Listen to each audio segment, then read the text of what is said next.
இப்போ இந்த ரோஹிணி எப்படா வந்து மாட்டிப்பாங்க அப்படின்னு நாங்க காத்துட்டு இருந்தோம்.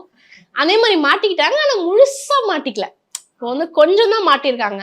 ஆனா நீங்க வந்து அவங்கள மன்னிச்சதே வந்து நெறைய பேருக்கு பயங்கர எப்படின்னா தெரியும் இவங்க ரொம்ப நல்லவங்கன்னு. பட் இப்ப மன்னிச்சு ஏத்துக்கிட்டாங்களே. இப்ப நெறைய பேர் வந்து அவங்களுக்கு சப்போர்ட் மாமியாருக்கு. இல்ல இல்ல நல்லா இது பண்ணுங்க அப்படின்ட்டு.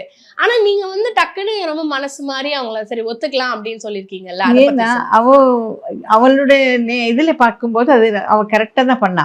ம். ஏன்னாக்கா ஒரு பொண்ணுக்கு வந்து தனக்குன்னு ஒரு ஹஸ்பண்ட் வேணும், தனக்குன்னு ஒரு வாழ்க்கை வேணும்னு சாக்ரிஃபைஸ் பண்ணி தானே அவ வந்திருக்கா. அப்போ குழந்தை இருக்குன்னு யாரும் ஏத்துக்க மாட்டாங்க. ம். அத பொய் சொன்னது கூட தப்பே கிடையாதுன்னு சொல்லுவேன் நான். ஏன்னா அது யாரா ஏத்துக்குவாங்களா? நான் என் குழந்தையோட வரேன், நான் கல்யாணம் பண்ணிக்கோன்னா பண்ணுவேன். அது நம்ம ஆம்பளை பசங்க யாரும் ஒத்துக்கவே மாட்டாங்க. அது ரொம்ப ரேர்.